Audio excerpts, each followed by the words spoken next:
Pendaftaran Capres-Cawapres 2024 di KPU tinggal beberapa minggu lagi. Para baca pres terus gencar mencari dukungan, baik partai politik maupun relawan dan simpatisan mereka demi memenangkan kontestasi Pilpres 2024. Keberhasilan dalam Pilpres 2024 tidak lepas dari peran para simpatisan dan pemilih militan pada masing-masing calon.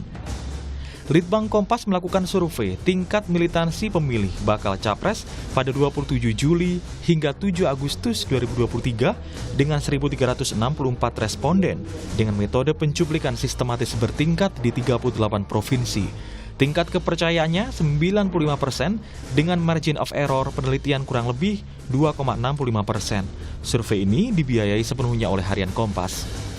Hasilnya, tingkat militansi pemilih Anies Baswedan lebih tinggi dari dua baca pres lainnya, yakni 21,4%, Prabowo Subianto 18,3%, dan pemilih Ganjar Pranowo 15,1%.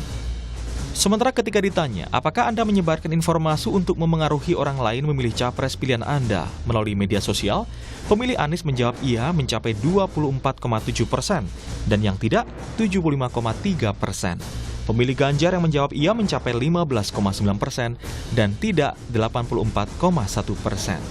Sementara pemilih Prabowo 19,1% menjawab iya dan 80,9% menjawab tidak. Selain itu, untuk pertanyaan apakah simpatisan menghadiri acara-acara relawan baca pres, 23,2% pemilih Anies menjawab iya dan 76,8% menjawab tidak. Pemilih Ganjar 23,2% menjawab iya dan 76,8% menjawab tidak. Sedangkan pemilih Prabowo yang menjawab iya mencapai 25,4% dan yang tidak 74,6%. Ketika pertanyaan apakah simpatisan membujuk orang lain untuk memilih baca pres pilihan Anda, sebanyak 27,7% pemilih Anies menjawab iya dan 72,3% menjawab tidak. 15,3% pemilih Ganjar menjawab iya dan 84,7% menjawab tidak. Sedangkan 21,8% pemilih Prabowo menjawab iya dan 78,2% menjawab tidak. Untuk pertanyaan apakah Anda ikut memberikan donasi untuk kepentingan baca pres, simpatisan pemilih Anies 9,8% menjawab iya dan 90,2% menjawab tidak. Pemilih Ganjar yang menjawab iya mencapai 5,9% dan yang tidak 94,1%. Sedangkan 6,9% pemilih Prabowo menjawab iya dan 93,1% menjawab tidak. Militansi dari para simpatisan semestinya juga menjadi pemicu agar kontestasi digiring pada persaingan gagasan serta konsep nyata, bukan sekedar persaingan simpati dan impresi demi meraih kekuasaan dan memenangkan Pilpres 2024. Tim Liputan, Kompas TV. Saudara, tak bisa dimungkiri bahwa militansi simpatisan bakal Capres 2024 menjadi hal yang cukup penting untuk membantu memenangkan kontestasi Pilpres 2024. Hasil survei Litbang Kompas menyatakan tingkat militansi simpatisan pemilih baca pres Anies Baswedan lebih tinggi dibanding dengan dua baca pres lainnya. Bagaimana dengan analisis hasil survei ini? Kita akan membahasnya dengan Yohan Wahyu, peneliti Litbang Kompas, dan di segmen berikutnya nanti juga akan bergabung juru bicara PKS Pipin Sofyan, anggota Dewan Pembina Partai Gerindra Ande Rosiade, dan juga Ketua DPP PDIP Perjuangan atau PD Perjuangan, maksud kami Eriko Sotarduga. Selamat pagi, saya mau ke Mas Yohan Wahyu dulu untuk di segmen ini. Selamat pagi Mas Yohan. Selamat pagi Okta. Mas Yohan, ini survei Litbang Kompas menarik ya, membaca hanya 14,3% responden yang menjadikan pemilu ini sebagai ruang ekspresi atau mau aktif langsung gitu dalam pemilu. Sisanya bisa dikatakan masih cenderung pasif. Nah, ini apa artinya Mas? Karena ini kan sudah semakin mendekati 2024. Apakah Litbang Kompas ini melihat ada kesadaran atau awareness masyarakat pada pemilu ini masih rendah? Iya, ini kan kami ingin menggambarkan dan menggali ya, selain survei terkait elektabilitas secara umum, kita juga mengupas secara lebih dalam di masing-masing kelompok pemilih antara kelompok responden pemilihnya Pak Ganjar, Pak Prabowo, dan Pak Anies gitu ya. Kita uji dengan 4 pertanyaan terkait potensi mereka melibatkan diri dalam proses pemenangan capres pilihannya. Jadi kita mau menguji itu. Memang mayoritas ya, sekitar 85% lebih itu tidak begitu antusias ya untuk terlibat dalam proses pemenangan gitu ya. Meskipun mereka akan memilih, bukan berarti kemudian mereka tertarik untuk kemudian terlibat aktif untuk memenangkan. Ada 4 kategori yang kami turunkan di pertanyaan di survei itu, apakah pemilih ini akan bersedia memberikan informasi positif tentang capres pilihannya. Apakah pemilih ini akan turun ikut dalam acara-acara relawan misalnya ya.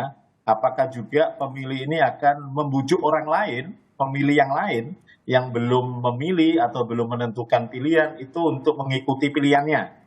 Dan terakhir, apakah mereka bersedia juga sampai memberikan donasi gitu ya untuk pemenangan capres pilihannya. Dan memang dari survei memang terlihat mayoritas itu tidak tertarik ya, antusias untuk melakukan itu. Hanya 14,3% yang kemudian cukup antusias mereka terlibat aktif dalam kerja-kerja pemenangan. Dari sini sih kelihatan bahwa mereka ini memang cenderung hanya sekedar pemilih ya, apa yang mereka tentukan untuk di Pilpres nanti, mereka sudah punya pilihan, tapi memang enggan untuk kemudian terlibat aktif dalam proses pemenangan. Nah, bagaimana 14,3% mereka yang bersedia dan antusias dalam proses pemenangan ini, ya mereka rata-rata aktif dan mereka memang lebih banyak bermain di sosial media gitu ya. Jadi kenapa misalnya kalau kita lihat begitu kontestasi Pilpres itu begitu riuh, begitu ramai, terutama di sosial media, padahal dalam konteks survei ini hanya 14,3% orang yang kemudian terlibat aktif ya karena kanal yang dipakai itu cukup efektif ya, mempengaruhi informasi, mempengaruhi banjir informasi, mempengaruhi opini orang. Karena memang sebagian besar kanal yang dipakai itu adalah sosial media. Artinya tidak butuh banyak orang juga untuk kemudian terlibat aktif di sosmed karena memang kanal itu sudah cukup efektif ya menjadi media penetrasi, media kampanye bagi calon presiden dan calon wakil presiden nanti. Jadi memang survei ini menangkap yang pertama, tidak banyak dari pemilih kita itu kemudian mau antusias untuk memperjuangkan kemenangan capres pilihannya, itu yang pertama. Yang kedua memang tidak banyak juga pemilih yang kemudian fokus untuk memberikan sumbangsi gitu ya, atau sesuatu yang bisa mereka sumbangkan untuk capres pilihannya. Jadi memang cenderung pasif gitu. Tapi memang kalau dibandingkan antara kelompok pemilih, responden pemilih antara Pak Prabowo, Pak Ganjar, dan Pak Anies, memang angka antusiasme atau militansi dalam konteks ini pemilih Pak Anies memang lebih besar gitu ya. Meskipun selisihnya juga tidak terlalu lebar gitu ya. Pak Anies misalnya 21,4%, Pak Ganjar itu di angka 15% dan Pak Prabowo di 18% gitu ya. Kalau kita gali lebih dalam, memang pemilih Pak Anies itu sebagian besar kelompok menengah atas dari segi ekonomi dan dari segi pendidikan gitu ya. Jadi mereka mungkin lebih aware, oh ternyata simpatisan partai itu juga perlu loh mendonasikan sebagian hartanya atau keperluan untuk mendukung keperluan pemenangan partai gitu ya. Sementara memang dalam konteks kelompok pemilih Pak Ganjar dan kelompok pemilih Pak Prabowo memang dari kelompok menengah atas dan secara ekonomi maupun pendidikan ini memang seperlimanya gitu. Ini memang lebih kecil dibandingkan kelompok pemilih Pak Anies gitu ya.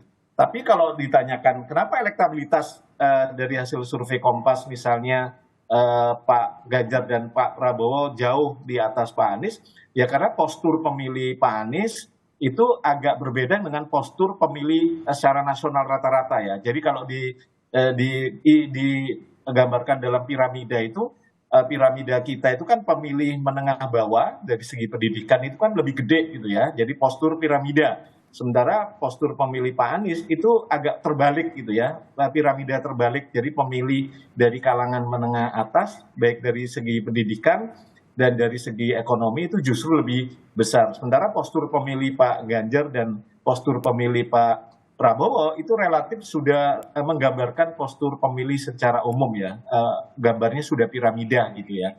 Jadi ini yang membedakan. Dalam konteks militansi ini kita memang melihat di masing-masing kelompok pemilih, masing-masing baca pres ini dan kelihatan memang secara umum tidak begitu antusias gitu ya, meskipun angka 14% ini meskipun kecil, tapi cukup berpengaruh besar. Karena apa? Karena sosial media menjadi kanal yang dipakai untuk mengkampanyekan capres pilihannya. Oke, baik. Begitu, Okta. Sebetulnya seberapa penting, Mas Yohan, militansi simpatisan ini? Apakah nantinya akan berbanding lurus dengan potensi menambah upaya untuk meraup suara tentunya di Februari 2024 nanti? Ya, di satu sisi ini kalau kampanyenya pelaku-pelaku relawan-relawan ini cukup kenceng ya, di satu sisi bisa saja memberikan insentif elektoral ya, pemenangan kepada baca pres yang diusung atau yang didukungnya gitu ya.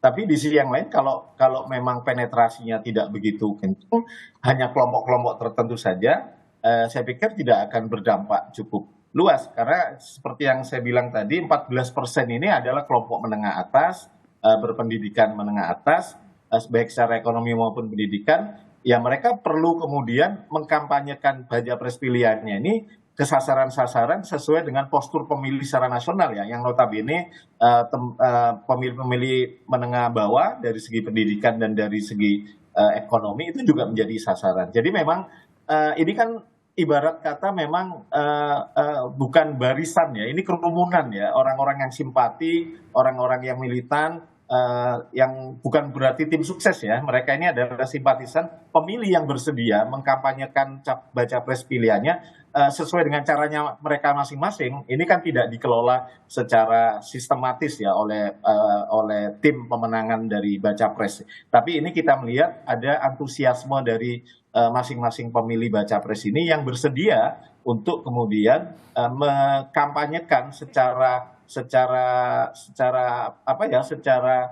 kesadaran mereka sendiri, tanpa diminta, tanpa dipaksa. Mereka kesadaran mereka sendiri untuk kemudian melibatkan diri dalam proses membantu pemenangan baca pres pilihannya. Selama ini dikelola masih tidak sistematis, hanya berdiri sendiri, ya sebenarnya ini hanya berpengaruh di tataran kelas menengah atas ya, terutama karena memang mereka lebih banyak bermain di sosial media. Tapi kalau ini dikelola secara sistematis, kemudian berkomunikasi, bersinergi dengan cara kerja-kerja agenda-agenda tim pemenangan secara resmi, saya pikir bisa saja ini akan memberikan insentif elektoral ya. Setidaknya pasti ketika secara sistematis kan ada bacaan secara sistematis ya, mana kelompok-kelompok segmen-segmen pemilih yang masih lemah, mana yang sudah kuat, daerah wilayah mana yang sudah lemah dan masih kuat. Dan secara sistematis itu tentu di tim pemenangan sudah membaca itu. Sementara kelompok pemilih yang antusias ini kan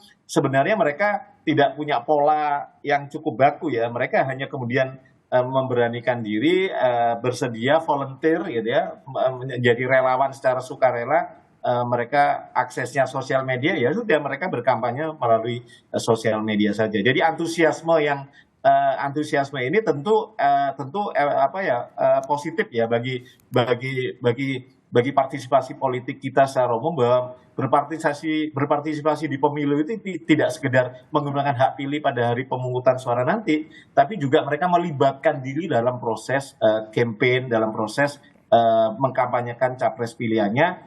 Tentu semangatnya tentu positif campaign ya, masing-masing pemilih mengkampanyekan hal yang positif bagi capres yang dia dukung, yang lain juga demikian seperti itu. Yang diuntungkan tentu pemilih kita secara umum. Jadi memilih yang dari yang baik-baik, yang terbaik dari yang baik ya, tidak lagi black campaign, apalagi negatif campaign gitu ya. Saya pikir ini antusiasme ini perlu dimaknai sebagai sesuatu yang positif, karena sebagian pemilih kita tidak sekedar berpartisipasi di pemilu loh, tapi mereka cukup antusias melibatkan diri dalam proses kampanye gitu. Oke, baik Mas Yohan Wahyu, terima kasih atas perbincangannya pagi hari ini, menarik sekali. Artinya memang tingkat militansi simpatisan ini sebetulnya berpotensi untuk bisa jadi ceruk suara begitu ya, bagi para parpol maupun juga capres ataupun nantinya ketika akan ada cawapres gitu, karena sampai sekarang belum ada nih yang mengumumkan siapa cawapresnya buat para baca pres ini. Terima kasih sekali lagi Mas Yohan Wahyu,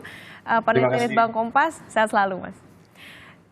Terima kasih masih bersama kami di Sapa Indonesia Pagi. Dan pagi ini saudara juga sudah bergabung juru bicara PKS, ada Kang Pipin Sofyan, kemudian anggota Dewan Pembina Partai Gerindra, Bang Andre Rosiade, dan juga Ketua DPP PDI Perjuangan Eriko Sotarduga. Selamat pagi Bapak-Bapak, ini semangat sekali pagi-pagi ya. Selamat pagi, Assalamualaikum. Waalaikumsalam warahmatullahi wabarakatuh. Saya mau Selamat pagi, ke... Bang Eriko. Selamat Yes. pagi. Selamat semua, Bapak. Baik, saya mau ke Kang Pipin dulu nih. Kang Pipin, menarik nih. Tanggapannya dong hasil survei di Litbang Kompas, ternyata baca pres yang didukung oleh PKS nih Pak Anies Baswedan ternyata paling tinggi militansi simpatisannya, bahkan mencapai 21,3%. Seperti apa tanggapannya? Ya tentu kami bersyukur ya bahwa Pak Anies Baswedan ada PKS di situ. Kami punya 3 modal kekuatan utama adalah militansi kader, soliditas struktur, dan juga kerja kolektif atau amal jamaah. Jadi 3 modal itu yang kami bawa untuk pemenangan di setiap hajatan politik, baik itu pemilu, pilkada, dan pilpres. Jadi saya kira Bang Andre Rosiade sudah pernah mendapatkan itu ya ketika PKS mendukung Pak Prabowo ya. Dan kemudian saat ini ya mohon maaf abangku, kami sudah dengan Pak Anies Baswedan ya, dan insya Allah 3 modal kekuatan PKS ya ditambah dengan totalitas caleg PKS, tentu insya Allah ini akan menambah kekuatan militansi para pemilih Pak Anies Baswedan. Dari situ memang kami juga punya modal ketika di dalam survei itu kan disebutkan bahwa militansi yang dimaksud adalah dengan sukarela bergerak, kemudian dengan pembiayaan sendiri ya untuk hadir tanpa misalnya harus ada apa dengan iming-iming itu dan sebagainya. Karena kami meyakini bahwa berjuang ini bagian dari ibadah, ini adalah bagian dari konsekuensi sebagai warga negara harus terlibat aktif dalam proses pemilu. Jadi itu sih sebetulnya kenapa pendukung Pak Anies, terutama dari PKS, kami harus hakul yakin bahwa tadi kami punya konsep yang disebut dengan sundukuna juyubuna, bahwa dana-dana perjuangan kami adalah dari saku-saku kami. Jadi disitulah kenapa militansi itu hadir ya, bahwa kita ingin ada perubahan ke depan, change and continuity, bagaimana kita ingin rakyat Indonesia ingin ada perubahan, juga ada keberlanjutan. Disitulah kami hadir untuk menggaungkan, menggemakkan suara publik yang menghendaki perubahan dan keberlanjutan dalam hal yang bersamaan. Jadi itulah yang disuarakan oleh PKS, para kader, simpatisan, dan juga para pendukung relawan Pak Anies Baswedan ke depan. Kami sangat bersyukur, welcome. Tetapi kami juga tentu tidak akan memandang sebelah mata bagaimana pendukungnya Bang Eriko dan Bang Andre. Saya kira mereka juga punya pendukung yang kuat, tapi mudah-mudahan pendukung Pak Anies lebih kuat. Oke. Ini saya dengan pertanyaan yang sama mau ke Bang Eriko. Bang Eriko, gimana nih Pak Ganjar ternyata meskipun kalau selama ini kan di beberapa survei kalau soal elektabilitas Pak Ganjar, biasanya Pak Ganjar, Pak Prabowo, Pak Ganjar, Pak Prabowo, dia kayak paling menter gitu kalau dari segi elektabilitas. Tapi ternyata di tingkat militansi simpatisannya ternyata Pak Ganjar paling rendah gitu, bisa dikatakan 15,1%. Tanggapannya Bang Eriko? Mbak Okta, luar biasa nih. Yang muncul terakhir tuh Kang Pipin, tapi Kang Pipin yang diminta terlebih dahulu berbicara. Dan tadi saya mendengar dari tadi yang disampaikan Kang Pipin, berjuang katanya. Jadi memang pengaruh PDI Perjuangan sudah sampai di PKS berjuang. Nah, kalau saya lihat Adinda Andre memakai baju merah, ini artinya apa?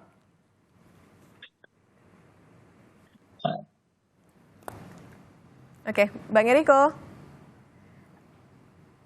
Sinyalnya tuh, sinyal. Oh ya, oke, Bang. Sepertinya ini ada. Oke, berarti kita tahan dulu dari Bang Eriko. Kita akan ke Bang Andre dulu, Bang Andre.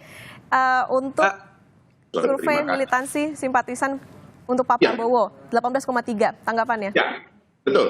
Jadi Bang Eriko masih bicara itu, Mbak Okta, kasih senior dulu. Iya. Oke, Bang Eriko sudah terhubung kan? Ya. Oke, siap. Bang Eriko silakan. Soal militansi ini kami juga harus jujur mengakui bahwa memang pemilih Ganjar itu pemilih yang rasional. Harus jujur kita sampaikan dalam hal ini. Kenapa rasionalnya, Mbak?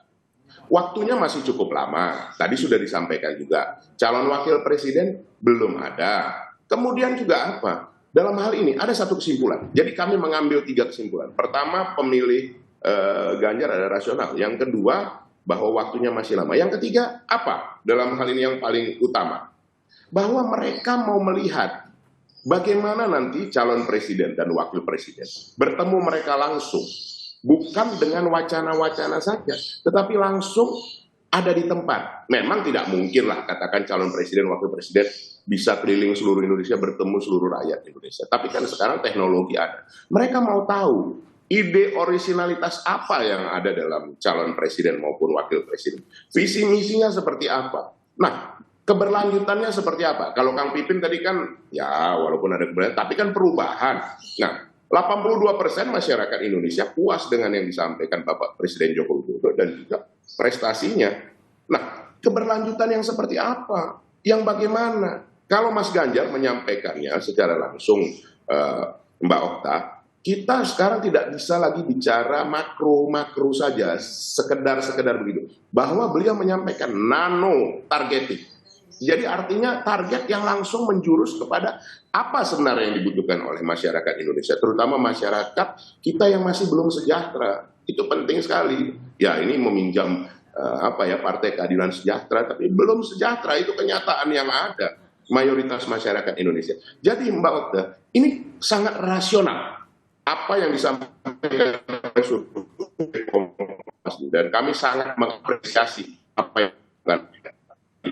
Jadi kami melihat ini, menilai ini menambah semangat kita bahwa apa yang disampaikan Ibu Ketua Umum, kita harus turun door to door, ketuk rumah di depan, samping kiri, samping kanan, dan di belakang. Begitu juga siapa saja kita harus sapa. Sama seperti Sapa Indonesia Pagi ini, kita harus menyapa mereka, bertemu mereka, berbicara secara langsung apa yang akan dilakukan Mas Ganjar dan nanti calon wakil presiden. Itu dari kami, Mbak Okta. Kami yakin waktu ini masih cukup panjang sampai nanti pada waktunya di hari H. Seperti itu. Baik, silakan Bang Andre. Ya, terima kasih Okta.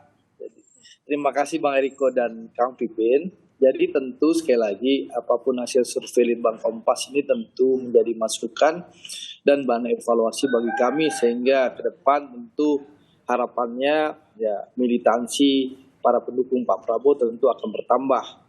Apalagi Pipin sempat menyinggung bagaimana PKS dulu bersama kami sekutu dan segajah, dan alhamdulillah PKS menikmati kenaikan 11 kursi waktu mendukung Pak Prabowo. Ingat Pipin, betapa beruntungnya dan berkahnya PKS mendukung Pak Prabowo di 2019.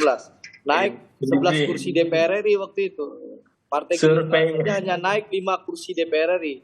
PKS saya izin respon, Ya nanti, nggak apa-apa silahkan.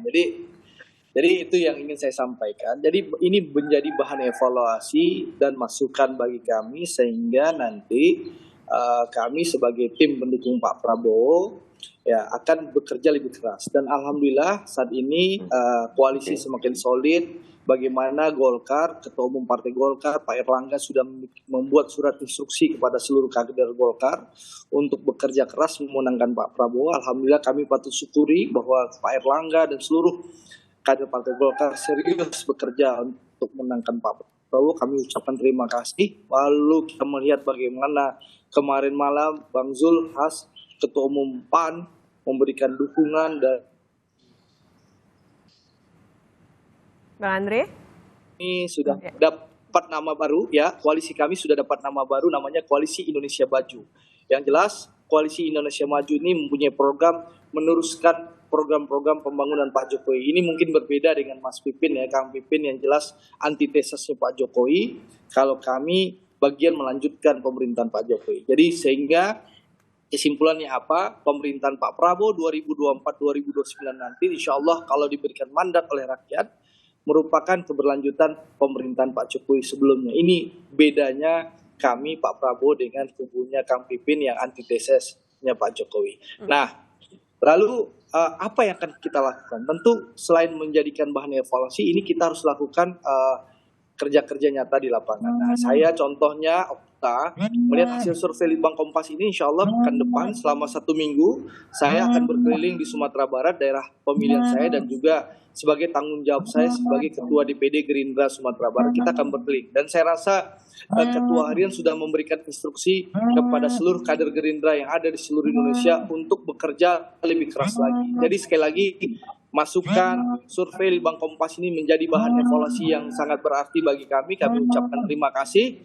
dan kita harapkan Litbang Kompas terus melakukan survei-survei yang terukur sehingga ini bisa menjadi masukan kita ya Bang Eriko dan juga Kang Pipin. Sehingga nanti demokrasi semakin lebih sehat dan juga kompetisi semakin lebih sehat sehingga 14 Februari nanti kita jadikan 14 Februari merupakan hari kendurinya demokrasi. Rakyat akan datang secara riang gembira ke TPS dengan semangatnya tentu. Baik, siap Bang Andre. Tadi Kang Pipin katanya mau nanggepin nih, soalnya kayaknya Bang Andre kalau kata lagu terjebak nostalgia nih ya Kang ya. Gimana Kang? Mbak Okta, bisa saja mungkin nanti Kang Pipin tiba-tiba bergabung juga ya Bung Andre ya. Ada yang tidak mungkin dalam hal ini. Bisa, tahan dulu bisa Eriko. Bang Eriko. Kang Pipin, silakan Kang Pipin. Apalagi tawaran dari saya Bang begini. Said itu.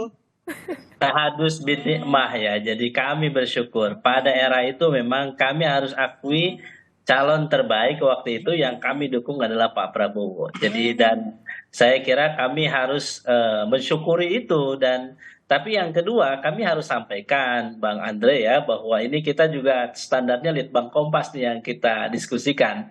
Jadi ketika setelah pemilu berlangsung ya, waktu itu saya ingat betul Litbang Kompas mengeluarkan hasil surveinya. Kenapa pemilih PKS naik? Ternyata yang disebutkan hasil dari survei itu mayoritas memilih PKS kenapa naik karena program kampanye PKS yaitu penghapusan pajak STNK motor, kemudian yang kedua adalah memberlakukan SIM seumur hidup. Dan yang ketiga memberlakukan undang-undang perlindungan simbol dan tokoh agama. Jadi ketiga program itu yang dilihat, yang di-capture oleh Litbang Kompas kenapa kenaikan suara PKS pada 2019 lalu. Tetapi tadi memang ada kontribusi kotel efek dari Pak Prabowo ya kepada PKS tetapi tidak signifikan. Tapi tentu kami harus menyampaikan rasa syukur terima kasih ya kemarin kita sudah mendukung Pak Prabowo dan saat ini misalnya kita ada berbeda, kita saling menghormati, ini modal penting bagi demokrasi kita. Saya sama Bang Andre berteman, sama Bang Eriko berteman, kita berbeda pilihan, tetapi kita saling menghargai. Bisa jadi ya nanti ketika masuk ke putaran kedua ya misalnya Bang Andre gabung dengan kami Pak Anies Baswedan misalnya, atau bisa jadi Bang Eriko ya, tetapi kami tidak mau ujub takabur, kita jalani proses ini dengan sebaik-baiknya, kita kompetisi dengan sehat. Dan kami harus yakinkan ini banyak penonton yang hadir, terutama para penonton Pak Anies atau para penonton dari yang masih ragu, maka insya Allah kami PKS saat ini sudah menentukan pilihan dengan capres terbaik yang saat ini kita miliki. Dan kenapa tadi katakan bahwa kenapa militansi para pemilih Pak Anies itu naik? Karena kami melihat sosoknya, bahwa sosok Pak Anies adalah sosok yang terbaik, ya sosok yang cerdas, kemudian bisa menyatukan. Beliau punya prinsip keadilan untuk kebijakan ke depan, berhasil memimpin DKI Jakarta kemarin, ya selama 5 tahun, komitmennya jelas dalam kepemimpinan. Saya kira itulah yang melahirkan kenapa banyak para pemilih Pak Anies tanpa harus dibayar, mereka datang door to door, masuk ke rumah-rumah, kemudian di medsos mereka juga aktif tanpa harus dibayar, dan yang terakhir, mereka sudah mengumpulkan diri untuk menjadi saksi-saksi di TPS. Untuk memastikan apa? Agar kemenangan hakiki demokrasi bisa tercapai dan insya Allah Pak Anies Baswedan mudah-mudahan menjadi presiden di 2024 nanti. Oke. Kang Pipin, ini yang juga menarik adalah soal sebetulnya kategori mana sih yang menurut PKS maupun juga koalisi perubahan ini menjadi mereka yang akan militan gitu. Kalau koreksi kalau saya salah, saya pernah liputan nih, mereka ini mendukung Pak Anies tapi dari segi emak-emak. Nah, apakah sebetulnya sejauh itu gitu maksudnya untuk memakai strategi misalnya pakai kekuatan emak-emak, mungkin mereka bisa di tempat pengajian atau di keluarganya, di tingkat keluarga, atau seperti apa sebetulnya strategi dari PKS maupun koalisi perubahan ini untuk bisa menanamkan di akar rumputnya? Ya, emak-emak, anak muda itu adalah pemilih yang idealis, yang loyalis, mereka punya ideologi, punya semangat, dan mereka setia. Jadi itu itulah yang saat ini kita saksikan ya di berbagai kesempatan di daerah gitu ya. Mereka hadir berbondong-bondong datang gitu ya. Mereka menyumbang, tidak hanya hadir tapi mereka juga menyumbangkan materinya untuk mendukung Pak Anies Baswedan. Saya juga kaget dari beberapa kesempatan mendampingi Pak Anies hadir itu selalu, Pak saya datang ke sini sendiri, kemudian saya bantu misalnya bisnya nanti patungan semuanya gitu. Jadi meskipun tanpa ada mobilisasi misalnya dengan pendanaan dari partai, tetapi mereka mau datang gitu. Kenapa? Mereka ingin ada harapan bahwa ada pemimpin baru yang seperti Pak Anies punya track record baik di DKI Jakarta dan saat ini Pak Anies juga sudah mulai terlihat untuk menyapa masyarakat di pasar, kemudian datang ke nelayan, kemudian beliau juga hadir ke rumah-rumah warga gitu. Jadi saya kira mereka melihat sosok Pak Anies ini memang Baik. memberikan harapan ke depan dan tentu ya pemilih emak-emak dan anak muda ya mereka Baik. punya idealisme, punya rasionalisme melihat bagaimana sosok figur Pak Anies yang punya program gagasan yang baik, punya rekam jejak yang baik. Ya saya kira itu modal utama kenapa memang dukungan emak-emak dan anak muda ke Pak Anies saat ini mulai meningkat.